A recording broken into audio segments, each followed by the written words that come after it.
esse ano, pelo menos, até onde assim o Senhor nos permitir nos inspirar, falar sobre o mais fascinante projeto da vida, que é seguir Jesus. Amém? Que é seguir a Jesus. Então nós vamos começar a série Segue-me. E hoje na série Segue-me, nós vamos falar sobre Jesus é maior do que a Bíblia.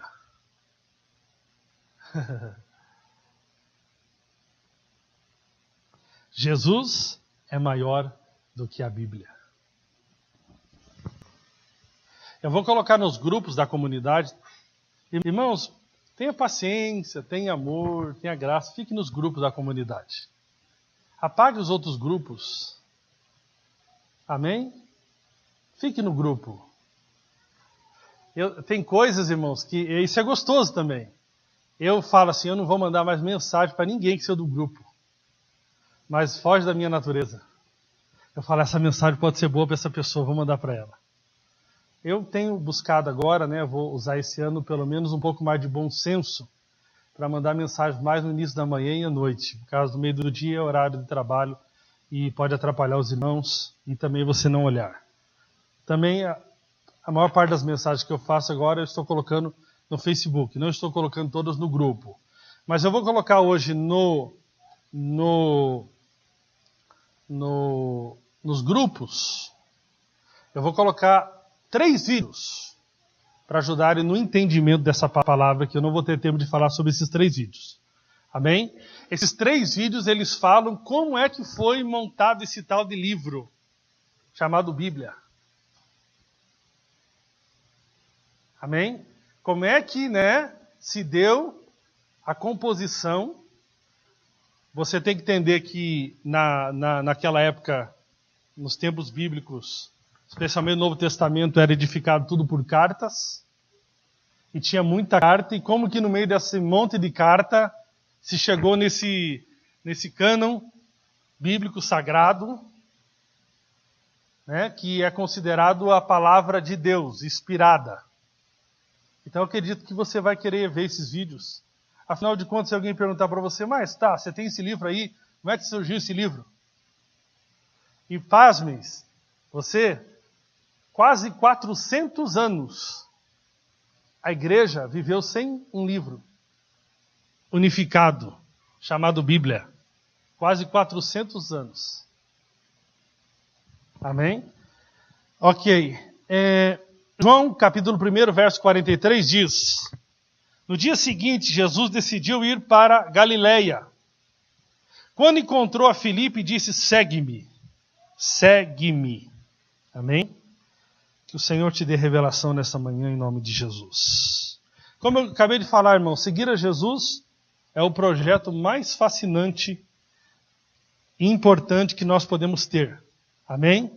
Seguir Jesus é o projeto mais fascinante e mais importante que nós podemos ter.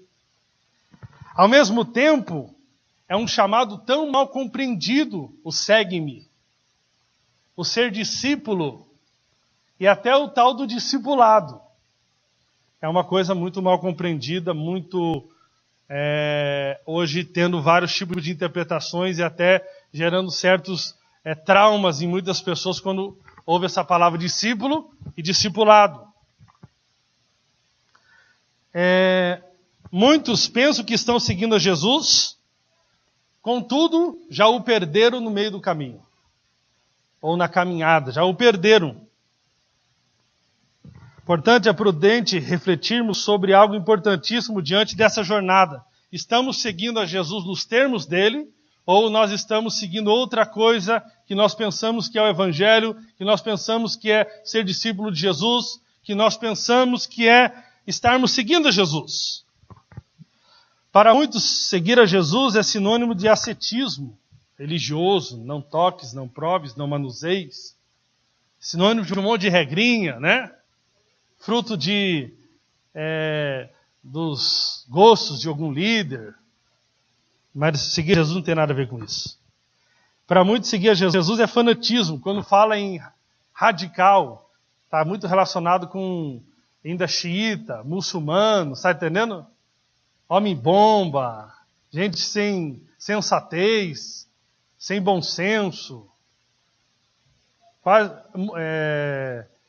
os zumbis. Sou radical. Radical por quê? Porque eu sou radical. Por que você não faz isso? Não faço porque não faço. Sou radical.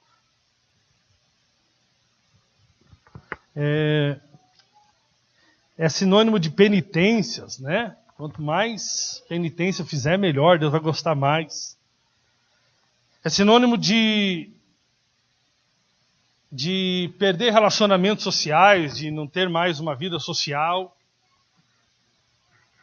Ainda mais se você for amigo do Fernandinho lá. Deus o livre você tomar o cálice da ceia e for vinho, porque não pode, segundo o irmão Fernandinho, ter nenhum tipo de bebida social. Sinônimo de barganha, troca. Quanto mais troca, né? Amigo secreto com Deus. Eu te trouxe um presente, você me dá outro presente. Troca. Clericalismo. Ter um discipulador pessoal. E tantas outras coisas. Agora, Jesus não disse aos seus discípulos para seguir uma religião, uma denominação, nem mesmo um livro chamado Bíblia. Jesus falou, segue-me. Nós seguimos a Ele. Amém, queridos? Algumas coisas na caminhada nos impedem de seguir a Jesus. Ou, nos fazem se perder dele na caminhada, sem nem mesmo percebermos. Assim como José e Maria, Lucas capítulo 2, verso 46, diz que os pais ali, os que estavam ali sendo o Jesus humano, cuidando do Jesus humano, eles perderam Jesus na caminhada por 3 dias. Está lá em Lucas 2,46. Depois de 3 dias foram se dar conta. Cadê Jesus? E tem gente que está frequentando reunião, ou tem gente que não está frequentando a reunião porque não é religioso. Porque eles foram chamados para fora. Irmão, é interessante a gente ver como as pessoas caem no extremo, né? Agora tem uma moda aqui, não pode fazer culto mais em prédio. O que fizer culto em prédio é religião. Agora tem que ser céu aberto. Aí eu fico pensando, como é que eu faço um culto o ano inteiro em Curitiba, céu aberto? Eu fico pensando, domingo, pessoal, céu aberto. Domingo que vem, pessoal, céu aberto. Tem problema fazer culto céu aberto? Claro que não. Mas você não pode fazer isso um dogma. Agora, para seguir Jesus Evangelho, o culto tem que ser céu aberto. E sabe onde que Jesus foi encontrado aqui em Lucas 2, 46? Foi encontrado na sinagoga lá, já no meio dos caras discutindo a lei de maneira profunda. Ele não estava no céu aberto, ele estava lá. Então nós estamos no céu aberto, nós estamos no céu fechado, nós estamos no shopping, nós estamos no teatro, nós estamos nas casas, nós estamos onde Deus nos der a possibilidade. Prega a palavra a tempo, fora de tempo. Ok? Agora, eu gostaria de citar aqui para os irmãos, e vou ficar focado em um ponto só. O que nos impede de seguir Jesus? Ou faz nos confundir no meio do caminho, achando que nós estamos seguindo a Jesus, mas na verdade nós já não estamos mais seguindo a Jesus. Estamos seguindo um monte de coisa, menos Jesus. Tem várias coisas na Bíblia, mas eu vou destacar algumas. Eu vou citar essas 4 coisas e vou frisar em uma hoje. Primeiro, amar a família mais do que a Jesus. Se você quer seguir a Jesus, eu não estou falando de salvação aqui. Eu estou falando de você ser um discípulo. Você, de fato, responder ao seu chamado existencial, que é ser Jesus nesse mundo. Todos nós temos esse chamado. Se você não sabe o seu chamado, eu estou te explicando aqui hoje. O chamado de todo homem é ser Jesus nos seus dias. Amém? Por isso que nós somos o corpo dele. Amém? Primeiro, amar a família, então, mais do que a Jesus. Lucas, capítulo 14, verso 25 diz: milhares de pessoas acompanhavam Jesus. Então, dirigindo-se à multidão, lhes declarou: se alguém deseja seguir-me e ama seu pai, sua mãe, sua esposa, seus filhos, seus irmãos e irmãs, e até mesmo a sua própria vida, mais do que a mim, não pode ser meu discípulo. Não pode ser meu discípulo. Não pode ser um aprendiz meu. Isso não significa abandonar, né? Não é isso que a Bíblia está querendo dizer. Mas sim dar razão a Jesus acima de qualquer coisa.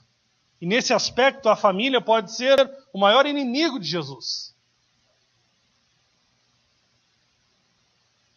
Irmãos, Jesus, tem que tem o Jesus. O Jesus aí que ele inventou, sabe?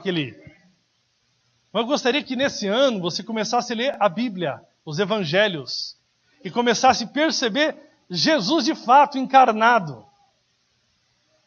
E você vai se surpreender. Jesus, ele fala, eu não vim trazer paz. Ou seja, aquela sensação de não ter mais problema. Sabe, você converte, está tudo resolvido. O relacionamento está tudo resolvido. Seu casamento vai entrar num estágio de total paz exterior, nunca mais vai ter conflitos, nada. Não, Jesus falou pelo contrário, ele falou, eu vim trazer espada. E agora os seus inimigos vão ser da sua própria casa. Ixi, você quer seguir esse Jesus? Sabe o que acontece, irmãos?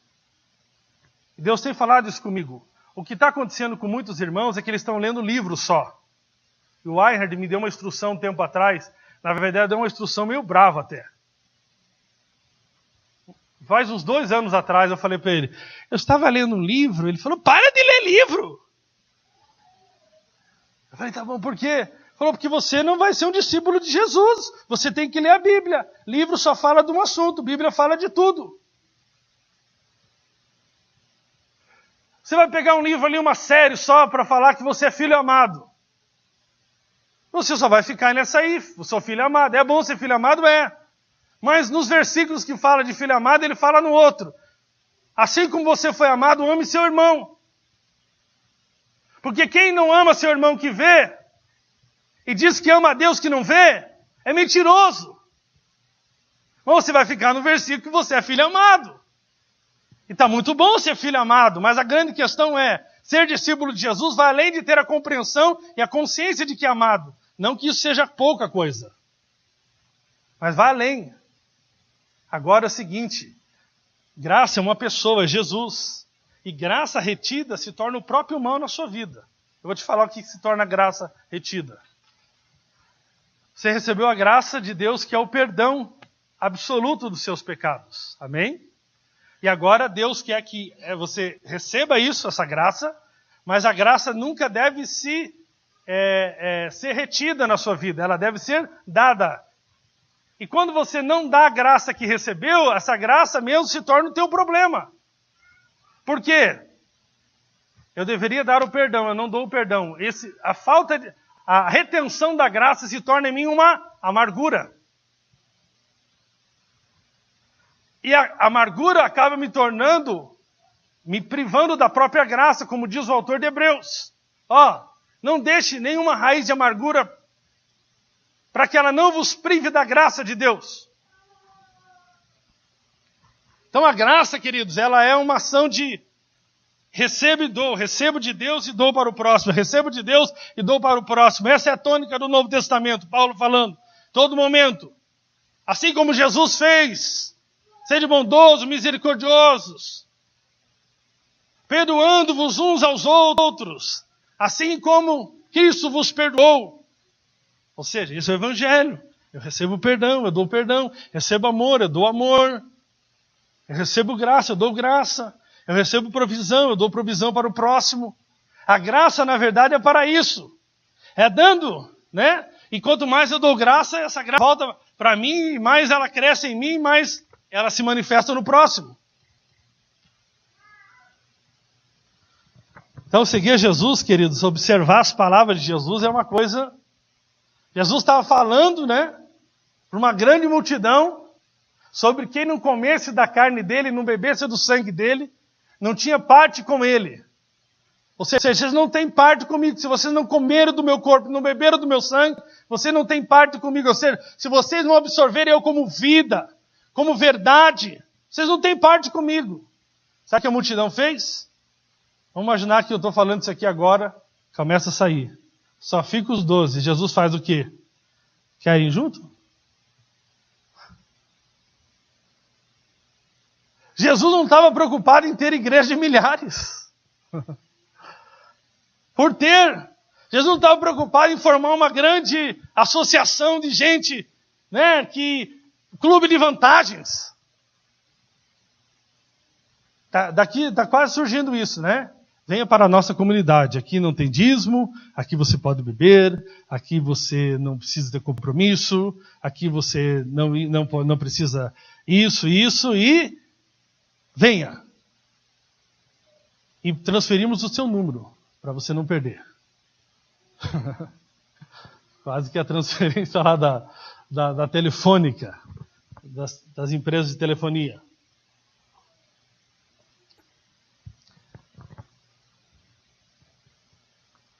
Irmão, nós admiramos muito o Reinhard, mas muitos irmãos aqui não andariam com ele. Eu te garanto, por exemplo, de que ele nasceu por um propósito, Deus uniu a esposa dele para estar com ele para esse propósito. E o homem que a maior parte dos irmãos admira aqui é um homem que fica fora de casa o ano inteiro. Você queria ser esposa dele? Ai, como ele é legal. Ai, como ele é educado. Ai, ele fica na fila. Ele não é que nem os pastores que comem direto. Ele fica na fila. Mas ele também não é como os pastores que tiram folga na segunda-feira.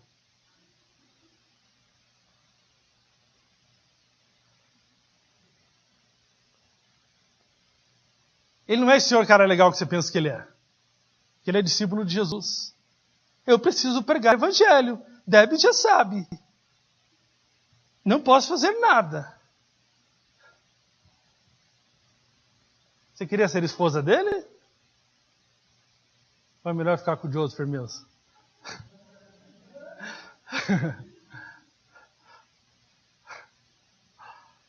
Está entendendo, queridos?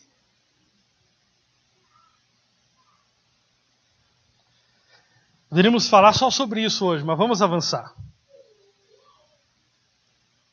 Outra coisa que faz as pessoas perderem Jesus no caminho é dar razão a qualquer ideologia acima do Evangelho. Falo para você aqui, se você é esquerdista, se você é de direita, se você é feminista, se você é machista, se você é do cristianismo, se você é de qualquer ismo, você vai ser alguém que no meio do caminho não vai seguir Jesus. Porque em algum momento essas ideologias vão se conflitar com Cristo. Eu te garanto isso. Algumas coisas podem até parecer que convergem. Irmãos, você já viu na Bíblia que escrito lá, quem não trabalha não come? Quem já viu isso? Quem já viu, levanta a mão. Está na Bíblia, mas isso, e o socialismo? Talvez alguém imaginasse que Jesus ia fazer um plano de governo seguinte: e vocês viverão a vida inteira através do meu Bolsa Jesus.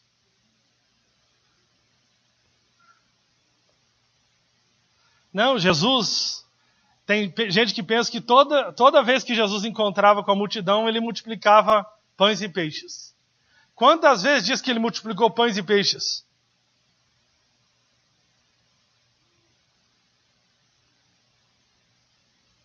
Eu tenho certeza que Jesus ia estender a mão para o necessitado.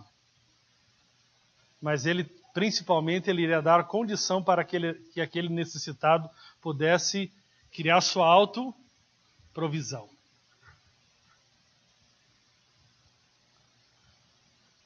Nós temos aqui o outro inimigo que nos impede de seguir Jesus, o amor ao mundo. E o amor ao mundo, agora eu não falo como pessoas, mas eu falo um espírito que atua. O mundo é um espírito. É um espírito. Olha o que os evangelhos falam. Acautelai-vos por vós mesmos, para que nunca vos suceda que o vosso coração fique sobrecarregado com as consequências da orgia,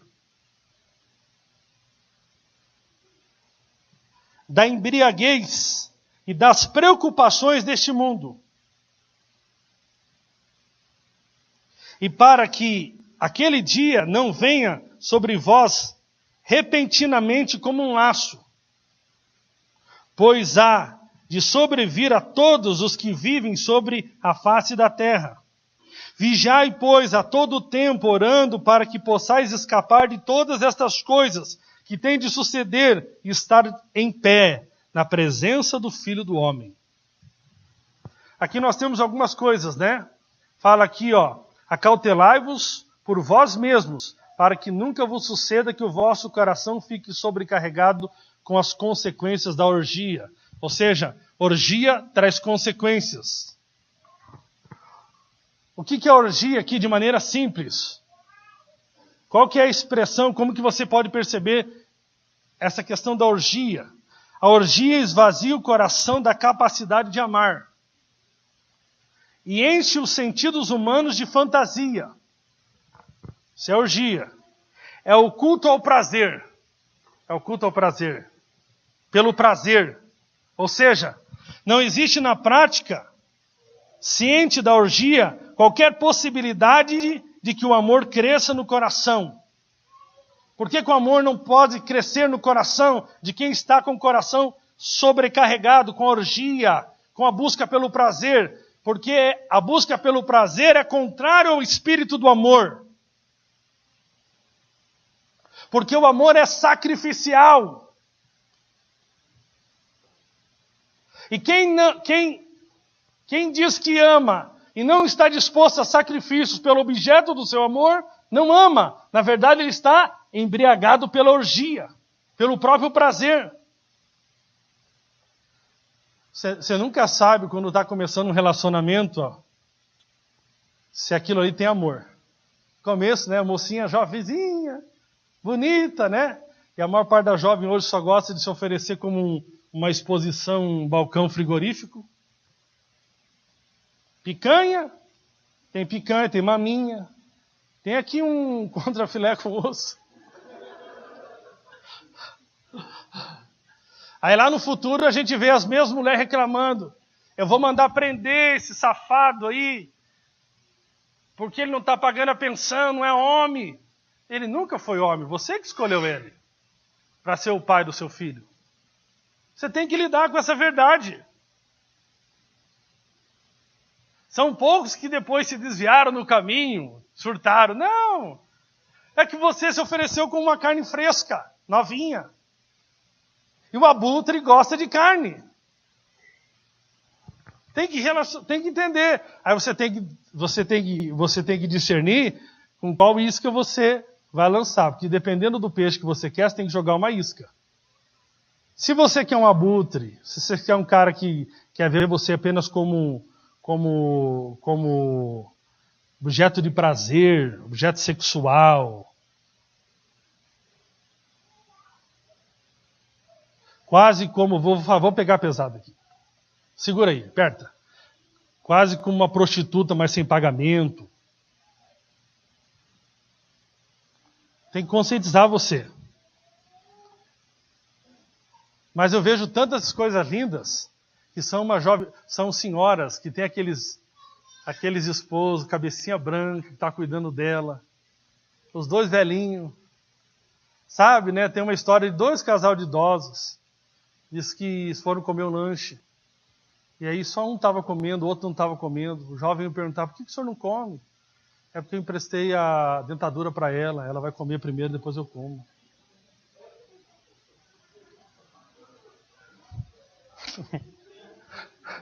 É aquela cumplicidade. É aquela cumplicidade. É ou não é, queridos? É bonito ou não é? Normalmente eu conto em alguns casamentos um fato verídico. Já contei aqui, vou contar de novo. Essa é, quando não tem outra, conta mesmo. Então o que acontece? O senhor visitava todos os dias a sua esposa. E foi perguntado para ele, por que você visita ela todo dia, sendo que ela perdeu a capacidade de memória pela doença? Ela esqueceu de você. Ele falou, ela esqueceu de mim, mas eu não esqueci quem é ela.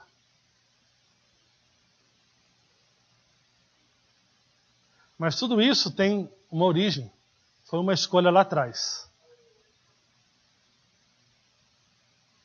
A Fabíola abriu mão de casar com caras bonitos para casar comigo.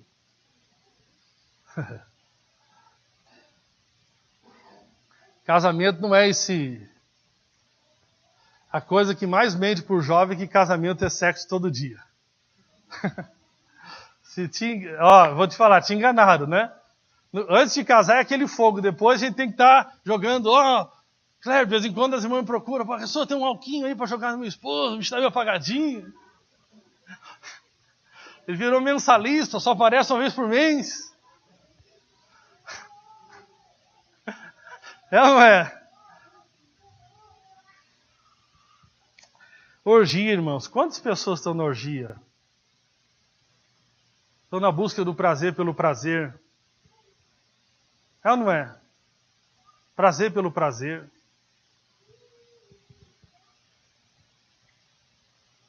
Confunde viver no caminho como orgia. Filho pródigo. E dá-me herança que eu vou viver dissolutamente. Tem compromisso com a missão. Tem compromisso com o amor. Não tem compromisso com nada. O único compromisso que ele tem é consigo mesmo, com o seu próprio prazer. Você quer ter muitos amigos? Semeie muitas amizades, semeie muito amor, semeie muita graça, semeie muita ajuda. Porque aqueles que vivem na orgia, logo estarão sozinhos. Ainda terão alguma coisa à sua volta enquanto tem alguma coisa para oferecer. Mas quando não tiverem mais nada para oferecer, vão ficar que nem o filho pródigo, comendo bolato de porcos. E tendo que voltar para a casa do pai, se reencontrar com o segue-me. O texto fala da embriaguez. E aqui não está relacionado com o álcool. É a pessoa que de fato renuncia à sensatez. Vai se deixando ficar entorpecido, anestesiado. Cria uma crosta nas sensibilidades dele. Sabe aquela pessoa que se torna insensível? Insensato, tolo. Está embriagado. Perdeu a lucidez. Sabe, uma pessoa embriagada com o mundo, ela perde a lucidez do Evangelho, lucidez das decisões, lucidez do rumo da vida, lucidez de como guiar uma família, lucidez de como investir a sua única vida. Ele perde tudo isso, por consequência da orgia e da embriaguez. E o resultado é que esse coração é um coração que se torna, segundo o texto, preso às preocupações desse mundo. Preso às preocupações desse mundo. Por consequência da orgia, o coração de muitos está cheio com as preocupações desse mundo. E por isso não consegue seguir a Jesus. Porque ele sempre está preocupado com essa vida, com esse mundo. E o ponto principal que eu gostaria de falar para os irmãos, que faz com que você não siga Jesus, é colocar a Bíblia em pé de igualdade com Jesus. Ou seja, falamos aqui do colocar a família acima de Jesus, as ideologias acima do Evangelho, falamos da embriaguez, da orgia, das preocupações do mundo, mas ninguém imagina que a própria Bíblia pode ser um impedimento para que as pessoas sigam a Jesus. E quando ela se torna um impedimento? Quando eu coloco a Bíblia em pé de igualdade com Jesus. E aí que mora o perigo. Você sabia que as maiores heresias, que a Bíblia é a mãe das maiores heresias? Tudo que você vê de de seitas, etc., você vai ver algum fundamento na Bíblia. E eu gostaria de te ensinar aqui um pouco, né, e não vou poder terminar isso aqui hoje, vou até o tempo devido, que como a Bíblia não ser pedra de tropeço para mim. Amém? Muitos estão tropeçando na própria Bíblia. Alguma coisa que você já viu, muitas coisas que você já viu, a pessoa te mostra, está escrito. Ele te mostra a Bíblia. Mas como que eu posso resolver essas confusões? Um fala uma coisa, outro fala outra coisa. Eu quero dizer para você, não é pela teologia. A teologia tem uma ciência, né, que ela é grega, chamada hermenêutica, que é a arte de interpretar a palavra. Você aprende nos seminários. E os seminários têm um monte de regrinhas para você interpretar a palavra. Mas hoje eu quero simplificar a sua vida. Simplificar a sua vida. Eu quero te mostrar Jesus como chave de interpretação da Bíblia e da vida e de tudo. De tudo. Se você tiver Jesus como chave na sua vida, de interpretação da Bíblia e da própria vida, de tudo, você jamais vai tropeçar. Se tropeçar, logo vai se levantar. O texto do Evangelho de João, no capítulo 1, ele fala uma coisa muito linda, fala sobre Jesus. João capítulo 1, se você puder abrir sua Bíblia. Evangelho de João.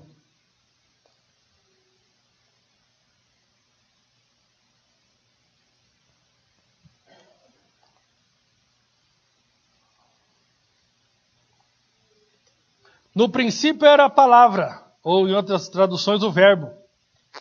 E a palavra estava com Deus, e a palavra era Deus. Ele, a palavra, estava no princípio com Deus. Eu vou pegar outra tradução aqui que eu não...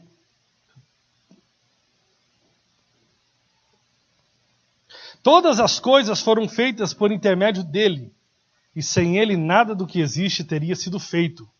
Nele estava a vida, e esta era a luz dos homens. A luz brilha nas trevas, e as trevas não. Ele veio como testemunha para testificar acerca da luz, a fim de que por meio dele todos os homens crescem. Ele próprio não era a luz, mas veio como testemunha da luz. Estava chegando ao mundo a verdadeira luz que ilumina todos os homens. Olha que coisa linda, a verdadeira luz chegando ao mundo, se encarnando. Aquele que é a palavra estava no mundo. Ou seja, agora a palavra está no mundo. E o mundo foi feito por intermédio dele, mas o mundo não reconheceu. Veio para o que era seu, mas os seus não receberam. Contudo, aos que o receberam, aos que creram em seu nome, deu-lhes o direito de se tornarem filhos de Deus, os quais não nasceram por descendência natural, nem pela vontade da carne, nem pela vontade de algum homem, mas nasceram de Deus. Aquele que é a palavra tornou-se carne e viveu entre nós. Quem é a palavra? Jesus, ele tornou-se carne e viveu entre nós. Vimos sua glória, glória como do unigênito, vindo do Pai, cheio de graça e de verdade. João dá testemunho dele, ele exclama, este é aquele de quem eu falei, aquele que vem depois de mim é superior a mim, porque já existia antes de mim. Todos recebemos da sua plenitude, graça sobre graça. Pois a lei foi dada por intermédio de Moisés, a graça e a verdade vieram por intermédio de Jesus Cristo. Graça, querido, não é uma doutrina. E aí que alguns estão se perdendo. Graça é uma pessoa. É Jesus. Pastor, eu estou seguindo a graça. Vê se você está seguindo a Jesus. Não tente entender Jesus pela teologia. Esse texto que bate com esse, com aquele outro. Você vai se perder nas letras. Porque a lei que foi dada, a graça vem. Ninguém jamais viu a Deus, mas o Deus unigênito, que está junto do Pai, tornou-se conhecido. Amém? Então aqui fala uma coisa interessante. No princípio era o Verbo estava com Deus, o Verbo era Deus. O Evangelho, cada Evangelho foi escrito para um tipo de pessoa. E o Evangelho de João foi escrito para os gregos. E aí você vai entender o porquê que ele usou a expressão o Verbo, ou seja, o Logos de Deus.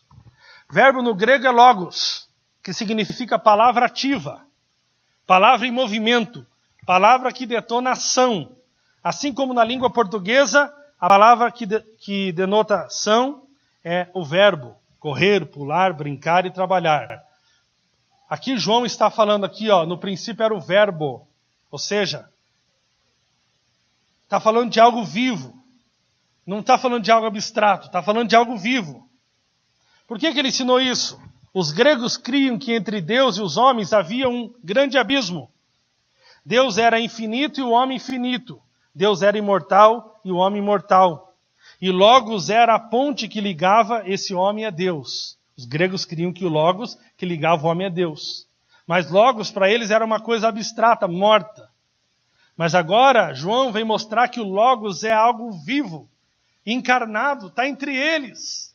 Esse Logos que era abstrato para vocês, que vocês criam que era a ligação entre vocês e Deus, agora ele se encarnou, agora ele tem face, agora ele tem boca, agora ele tem olhos.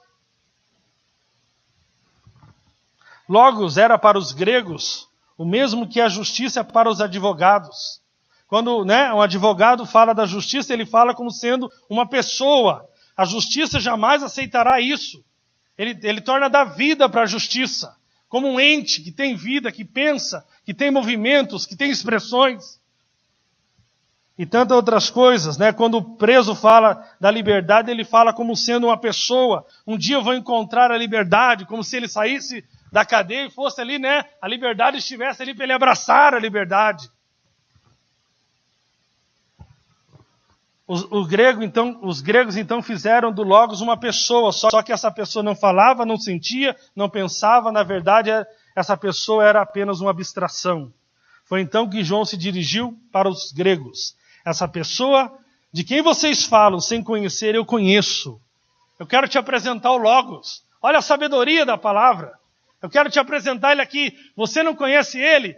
É mais ou menos como o texto em Atos que Paulo chega para pregar e ali é que eles adoravam muitos deuses e de repente tinha um Deus que eles não conheciam. Era o altar ao Deus desconhecido.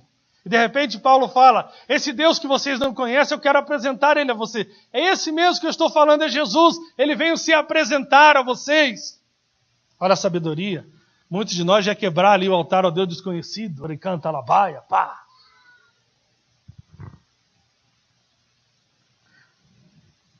Essa pessoa a quem vocês pensam ser uma ideia, uma filosofia, e acham que ela nem existe, na verdade é o Verbo encarnado de Deus. Eu o conheço, eu andei com ele, eu vivi com ele, eu sei quem ele é. Ele é Jesus. E é isso que significa ser testemunha viva. Sabe, esse negócio que estão falando para você, eu conheço, que ele vive em mim, ele vive através de mim. Eu sou agora uma carta viva. Foi assim que Jesus tornou Deus claro aos homens. Antes Deus era uma abstração, uma inspiração humana, uma ideia vazia, abstrata. Mas agora João diz que ele é o próprio Deus encarnado. Ou seja, e é esse Deus encarnado, é o Deus que ganhou forma, é o Deus que agora abraça, é o Deus que agora chora, é o Deus que agora dorme, é o Deus que ama, é o Deus que perdoa, é o Deus que tem misericórdia, é o Deus que exorta. Ele se encarnou. Ao ponto que os discípulos pedem para que Jesus mostrasse o Pai. Jesus fala, quanto tempo estou com vocês? E vocês pedem para ver o Pai. Quem vê a mim, vê o Pai. Então, querido, muitas vezes nós achamos, a Bíblia é muito difícil, Cleberson, para ler. Porque nós estamos preocupados em aprender grego, aramaico, chinês. Chinês não precisa. E nós ficamos anos ali. nas letras, mas esquecemos de ver o Verbo encarnado, que está descrito nos 4 evangelhos. O Deus que se fez homem. A palavra encarnada. Jesus não contém a palavra, preste bem atenção nisso. Jesus não contém a palavra. Ele é a palavra de Deus encarnada. Por isso, qualquer ensino que for contrário à palavra encarnada não é de Deus, ou se tornou obsoleto. Vou repetir para você. Jesus não contém a palavra. Jesus é a palavra encarnada. Amém? Qualquer ensino que for contraditório à palavra encarnada não é de Deus ou se tornou obsoleto. Em Jesus, a palavra está explicada em gestos, modos e atitudes. Então, como conhecer a verdade e não ser enganado? É conhecer Jesus. Por isso que a Bíblia diz, conheçamos e prossigamos em conhecer ao Senhor. Amém? A verdade, ele é cheio de graça e verdade. Nele não há mentira. Nele não há sombra de variação. Nele não é mais ou menos. Ele é o absoluto. Então, quando vejo Jesus, eu vejo a verdade. Cristo é o mestre. As Escrituras são apenas o seu servo. Jesus não está submisso à Bíblia, aos 66 livros. A Bíblia está submisso a Jesus. Amém? Fala para o teu vizinho, a Bíblia está submissa a Jesus.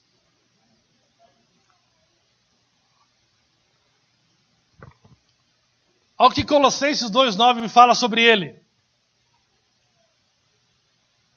Nele habita corporalmente toda a plenitude da divindade. Meu amigo, olha que coisa forte. Nele habita toda a plenitude da divindade. E nele estão todos os tesouros da sabedoria. Meu Deus. E do conhecimento. Nele, Jesus. Você quer aprender a viver sem ser religioso? Quem quer, diga amém. Mas você quer aprender a viver sem ser tomado pela orgia? Olha para Jesus. Olha para Jesus. Nós queremos ser uma igreja que edifica segundo Jesus. Vamos olhar o que ele deixou de legado. O que Jesus deixou de legado para os discípulos dele? Jesus aqui encontra com o Jones aqui, encontra com o Guto, Morila, a galera toda aí, e fala o seguinte, eu estou indo para o Pai. Eu estou deixando para vocês aqui 12 prédios próprios. Nós dá conta, as contas da comunidade estão todas pagas. Tem filmadora. Entendeu? Vocês estão agora com os mesmos equipamentos da Hillsong. Amém? Jesus deixou tudo isso, né? E eu garanto para vocês, porque eu já provisionei com o tesoureiro Judas. Já está tudo provisionado com o tesoureiro Judas, que temos conta para pagar aqui o cinema por 10 anos. E o salário de vocês, não se preocupe. Eu estarei com vocês todas as folhas de pagamento até a consumação dos séculos.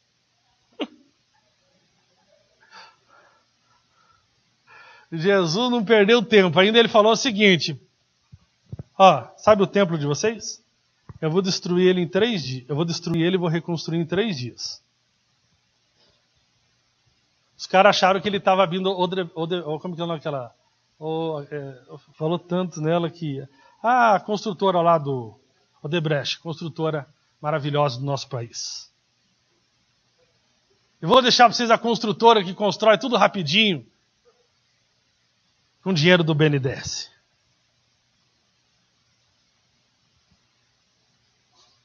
Você quer viver? Você quer acertar na vida? Você quer fazer a sua vida valer a pena? Veja como que ele tratou a vida. Irmãos, eu sério. Tem gente que acha que Jesus estava num piquenique. Hoje, vamos reunir o GP à tarde. Só para piquenique. A vida de Jesus era piquenique. Sexta, truco. Sábado, PlayStation. A vida de Jesus só era essa, entendeu? UFC essa madrugada. Porque nós estamos na graça, que nós não somos religiosos, não somos desse povo da lei. Não era muito engraçado ser discípulo de Jesus, irmãos. O cara já acordava cedo. Comigo já dá um problema, assim, né? Porque eu ter dormido tarde, deve falar, cara, tinha que arrumar teu horário, mano. Ele já se retirava bem cedo, ele ia fazer o quê?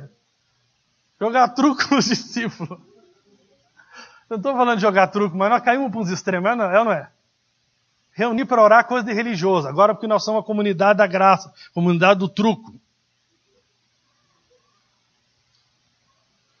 Nós temos lá o fanático religioso louco que acha que truco é do diabo, das cartas malucas. Né? Acha que tatuagem é do diabo, vão tirar os portais. Mas nós também podemos cair nas orgias, né? Fazer as tatuagens em lugares estratégicos só para seduzir os homens. Desde que seja o teu esposo, está muito bom. O problema é quando é para expor no balcão do frigorífico.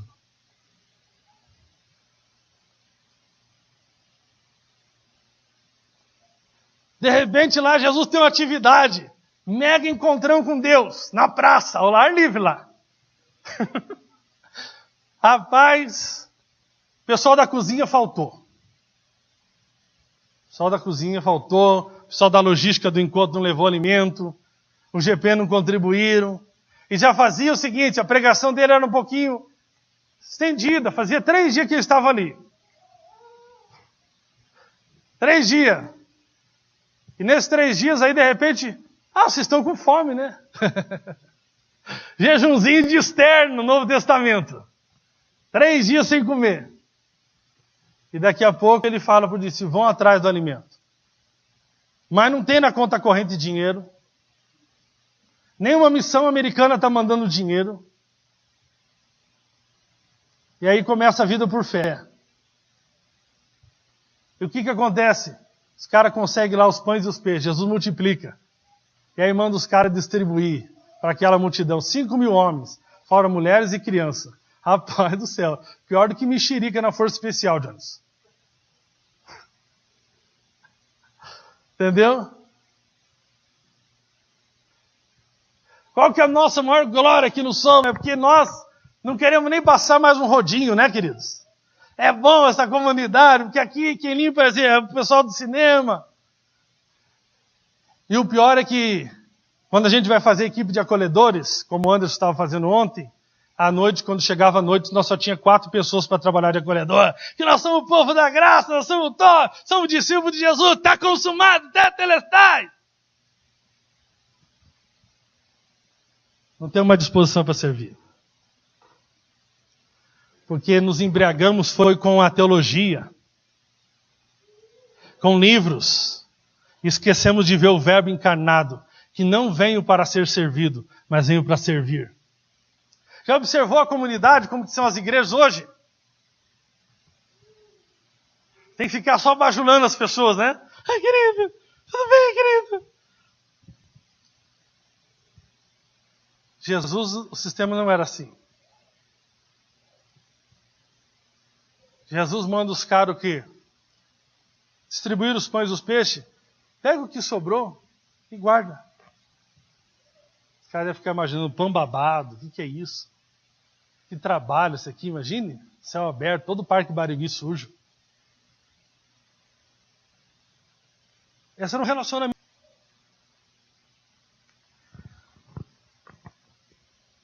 Veja como que ele tratou as pessoas, a religião, os políticos, os pobres, os ricos, os doentes, os esquecidos, os publicanos, as meretrizes, os santarrões. Como é que ele tratava com os santarrões? Os caras que achavam que podia, cheio de justiça própria. Veja como que ele lidou com o dinheiro.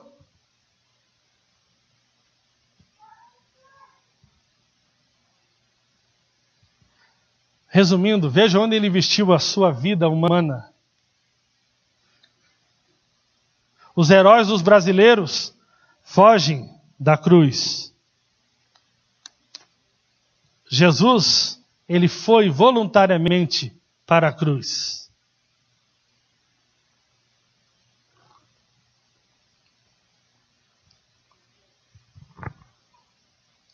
nesse chamado do segue-me, você precisa interpretar a vida, a Bíblia e tudo mais a partir de Jesus. Ele é o Logos de Deus. Ele é o Deus que se fez gente. Gente. E sempre eu fico me questionando, né? Eu creio que nós estamos num processo de amadurecimento. Mas a minha pergunta é sempre, se eu sou um cara que estou seguindo o Evangelho, eu tenho alguns parâmetros. Primeiro, Jesus, absoluto. Paulo. Tem alguns irmãos próximos, como Reinhard, e eu fico me questionando, enquanto a minha vida, os meus objetivos, as minhas prioridades, a forma que eu lido com o dinheiro, com a minha esposa, com tudo, se parece com Jesus. Será que para Jesus liberdade era se livrar dos discípulos dele? Eu sou livre, queridos. Ô Jesus, onde você vai hoje? Cara, ninguém tem nada a ver com a minha vida. Que foi para a liberdade que Cristo me libertou. Poderia dizer Paulo. Foi isso? Não. Jesus viveu seu ministério 3 anos em completo compromisso com seus discípulos. Em completo compromisso com a vida. Em completo compromisso com o próximo. Jamais ele deixou se embriagar pelas orgias deste mundo. Jamais ele deixou a sua mãe terrena estar acima do pai para ele. Ao ponto de dizer para ela, seus familiares estão aí? Ele disse, sua mãe está aí. Quem são minha mãe e meus irmãos, senão todos aqueles que fazem a vontade do meu Pai que está nos céus? Não vou continuar hoje, porque não dá mais tempo. Mas eu quero perguntar para você Jesus é Deus ou é um louco? Será que nós consideramos ele Deus mesmo? Ou ele é um louco? Que ele diz, eu sou o caminho, eu sou a verdade e eu sou a vida. E ninguém vai ao Pai senão por mim. Ele disse, aquele que não ajunta comigo, ele espalha. Eu sou o pão vivo que desceu do céu. Aquele que beber de mim, nunca mais tornará a ter sede.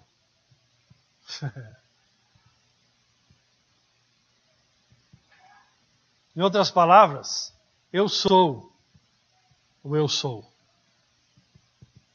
Amém, queridos? Que nesse ano, né, o pessoal do louvor pode subir aí, que nesse ano eu e você possamos avaliar o segue-me de Jesus.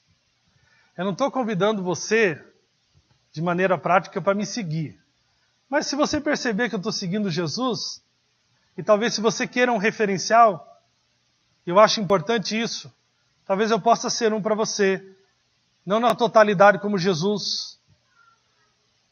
Talvez outras pessoas que você observa Jesus na vida delas, serão essas pessoas que irão te ajudar nessa caminhada para que você possa seguir Jesus completamente. Amém? Se coloque de pé em nome de Jesus.